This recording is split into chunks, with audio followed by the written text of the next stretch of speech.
Hey, Tom. Hey, you got some good stuff for us tonight on menopause. Hey everybody, I sure do, and we actually have been working on menopause. We're working on our program all day long.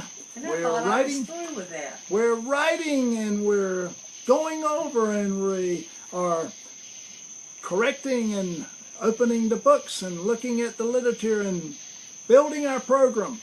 So, we are live, and my name is Tom Jones, Pharmacist, and this is Tom Jones Pharmacist Live. We just got through with our program about 30 minutes ago. We had a Today with Tom, a little bit late tonight, and we are here teaching you as your coach, as your educator, and as your consultant, helping you learn all the different things about topics and subjects that you want to know about. You have let us know. You've told us this is what you want to hear. You want to learn and you want to become knowledgeable. And that's what we are. I am a pharmacist, so therefore we will develop the right programs for you. All you got to do is let us know what you want us to hear. And obviously we will get that information to you, and you will become the more educated individual. You will become the person that you can therefore take care of yourself and help yourself be healthier and develop good lifestyles and develop good things. So tonight we're going to talk about, and this is a little bit late, but that's okay. I'm in for it. I'm up to it. And we're going to actually expand upon some of the things that people want to know. And one of the main subjects that we actually did a whole week's study on menopause about a month ago. 5 days, 2 sessions each day. That's 10 different programs on menopause. And because it is a complex subject, it is a most complex subject.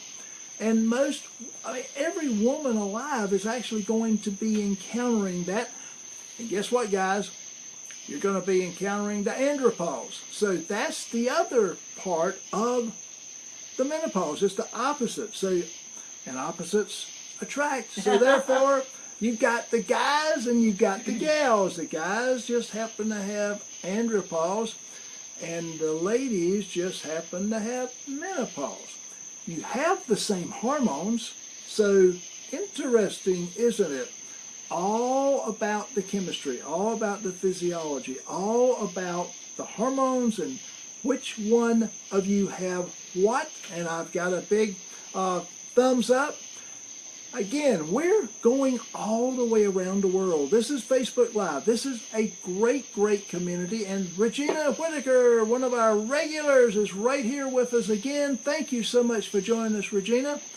We enjoy talking to you and teaching you what we know and how to go about all the different aspects of it. All right, it's late, so it's time to get down with knowledge. Knowledge is the thing that actually drives everything in life. And if you're a lady, you know that there are issues related to menopausal issues. And that's when your hormones in your body quit making, for the most part, a lot of your hormonal necessities that you have earlier in life. And it's not just one hormone. When you think of hormones, you normally think of estrogen, but that's not all that you have. If you're a lady, and if you're a guy, you have those hormones. They function in the body. It's just the amounts and the balance that you actually have. So when a woman doesn't ovulate anymore, which concludes her reproductive life, she stopped having periods for a period of 12 consecutive months. She's actually totally in menopause. Up until that point, she's not. And guys, you know, perimenopause occurs about 35 years of age, somewhere in that neighborhood. Regular menopause occurs around 50. 51 to be average, but who is average? There's a few people that are average, but most people go about it, their bodies go about it in a different way because we're all different. We all have different genes, we have different weights, we have different ethnicities. We actually have all sorts of different aspects about our bodies.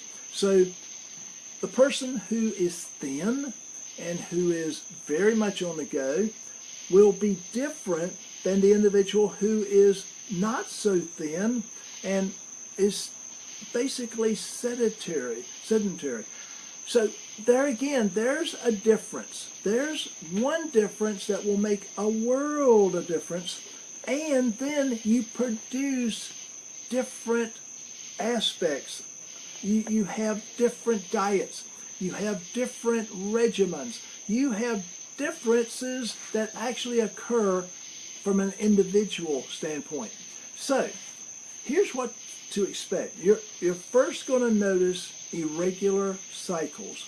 And as the ovaries give out, they flutter. They produce the eggs in the ovulation, and then they don't produce the egg, and they will be anovulatory. So this all occurs at different segments of your cycle. And some cycles are going to be heavy, and some are going to not be so heavy. They'll be lighter. And then there's the dreaded hot flashes. Hot flashes are something that occurs as far as vasomotor effects as far as the body.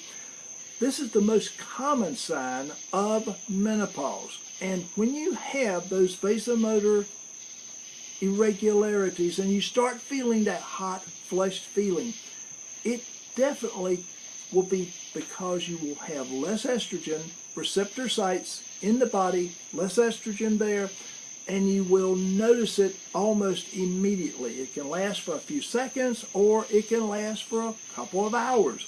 So it's due to fluctuations in the ovarian production of hormones. So hot flashes usually start in the perimenopausal era of your life, which is between 35 and 50.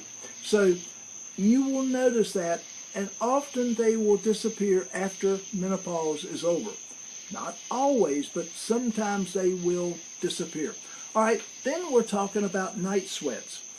Night sweats are exactly what you experience at night instead of during the daytime. And when you wake up, you may feel drenched in sweat. And this feeling, the bed pillow will be covered with water and sweat. The clothing, the bed clothing and material will be soaked. And you will sometimes have to change your nightgown and in order to get that dry again and to feel back comfortable.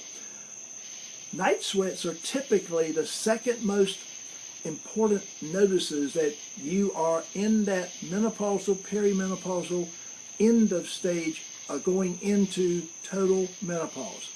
All right, next you're going to notice the mood swings. And it's going to be gradual. You'll notice this early on, and then all of a sudden you're going to notice that, oh my goodness, I'm more irrational, I'm more emotional, I feel like I can't control my feelings, and sometimes the mood swings can be so severe that they interrupt with your relationships with other people. And whether it's children, whether it's husband, significant other, whether it's parents, grandparents. So all of this plays an emotional role, and it could interfere with your boss. So all of these things definitely have an influence on the production, and it's because of the production of hormones in the body. Now, all right, next off, you may feel depressed. If you're going through this stage of life, and you've actually gained some extra weight, and you don't feel as good about yourself. Excuse me as I take a sip of water. You don't feel as good as you used to. And in the past, you've been able to get through those feelings. But here in the menopausal stage, as you're progressing in this arena, you can have these feelings. And this is what we call the depression bouts of menopause. And they can be so severe that you may have to go see your physician and talk to them about medication that will help you during this period of time. And a lot of people have to actually be put on antidepressants. But one other aspect about it, a lot of times, if you are in this stage of life, if you find out that you're going through this hard, depressed time, if you would have a hormonal check, and you can do this by someone trained in balancing hormones, you can find if your progesterone levels are not lower than what they should be. And a lot of times, progesterone, which is a prescription drug, can be prescribed by your physician, and it can help. Now, I'm not saying that it will work in 100% of the time, but the first hormone that you actually lose or have a decrease in your body during premenopause, perimenopause, the ages of 35 to 50, is progesterone. And this is the overlooked hormone. Now, you obviously need a way of having that tested, and saliva testing is a wonderful avenue to find out what the tissue levels are in the body. All right, now we're talking next about anxiety. So we're talking really the emotional motions that you're running through in life, and hormonal fluctuations can have an enormous effect as far as anxiety on your life. And the hormones basically, it interferes with your quality of life. The anxiety can be mild, it can be moderate, or it can be severe. So this is something you need to be able to practice relaxation methods and ways to reduce the stress in the body.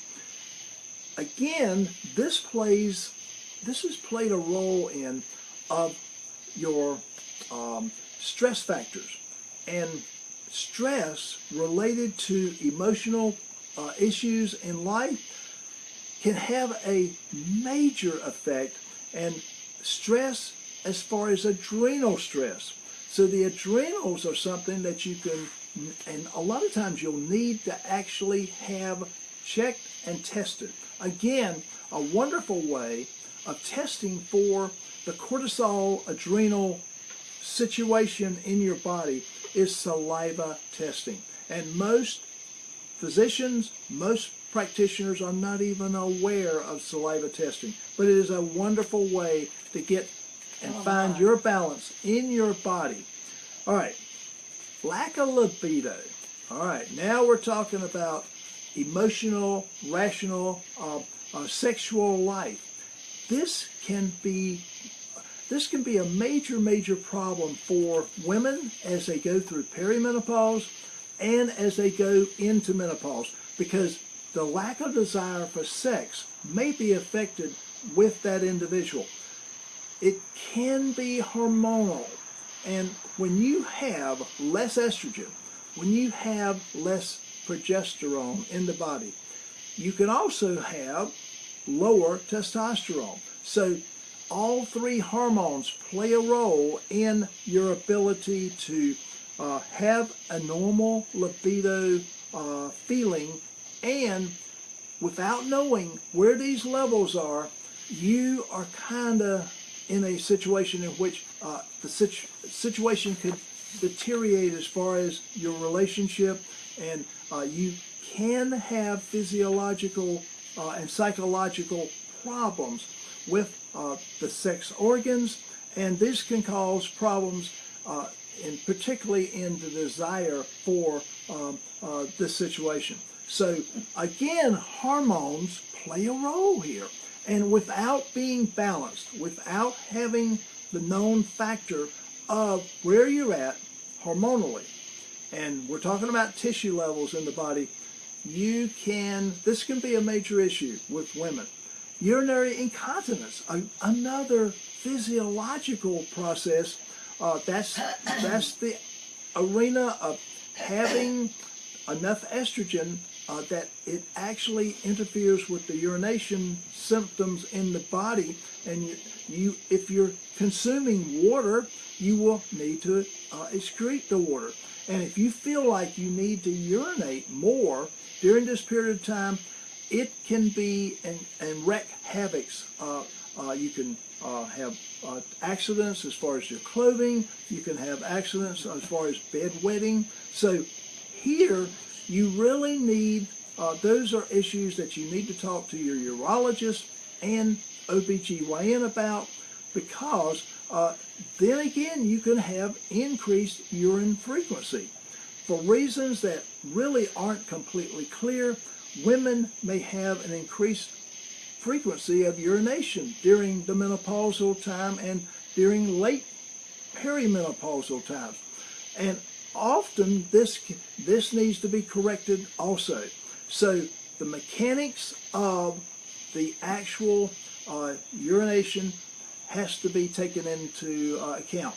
And then even more important, because you are producing less estrogen in the body, you can have vaginal dryness. So again, we're talking about private issues that typically don't normally come up as far as doctors. If you've got a male doctor, then you feel a little bit uncomfortable talking to your doctor about that. So there are ways to actually increase estrogen levels from a topical standpoint. They are prescription and they work really well. There are non-prescription items that help very well in this area. Lots of people don't like to talk about these areas and parts of their anatomy as far as the body, but you have to, because you are experiencing and can experience some difficulties here. And then there's dreaded insomnia, because if you cannot sleep and you have anxiety, if you have depression, and you don't feel good about yourself, if you're laying in bed at 3 o'clock in the morning and you cannot sleep and you need to go to work the next day, it becomes an issue of, wait a minute, I don't think I was expecting this part of the problem to occur. And yes, it does. It's a frequent problem with people as they age, as they try to balance all the things in their life, and then it happens. You just can't get to sleep at night. Maybe you're worrying about things. Maybe you don't feel good about yourself. Maybe you've got some issues that are going on as far as family or work or friends or relatives. So all of these play a role in menopause. And then you have osteoporosis, osteopenia. There are so many hidden little issues that you never think about when you think about the word menopause. And guys, guess what?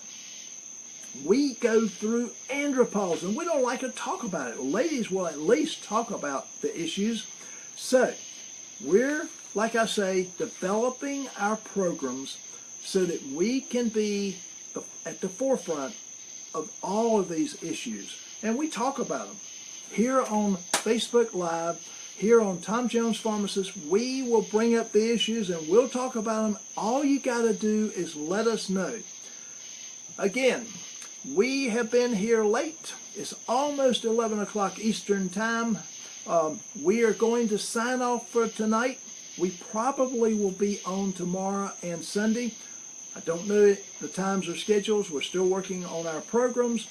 And you can rest assured, if you have a question, let us know. Let us know what you want us to talk about. We will bring those issues up.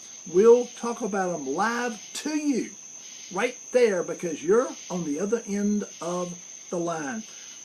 I'm looking straight at you. We want to be healthy. We want to be and grow older gracefully. And we want to feel good. Our other program that we've developed and we're working on diligently is shag dancing to protect the heart. That program will be up and running. And thank you, Regina. Okay. Hey, Peter. Peter Buick is here from the UK. Hey, Peter. Yes, I'm going to spell the andropause for you. Andropause. Peter, that is a real issue with a lot of people as they grow older. And it's not just menopause for the ladies, it's andropause for the guys, because as the muscles get less testosterone, and we do produce less testosterone as we get older, we have to maintain muscle mass, and it's very, very vital. It's very, very important for our bodies. We need to be strong. The guys need to be strong. We need to keep our bones built well. We need our muscles flexed. We need to be able to do the things that we were able to do 10, 20, 30 years ago. So yes, it is. Andropause, we're working on both programs.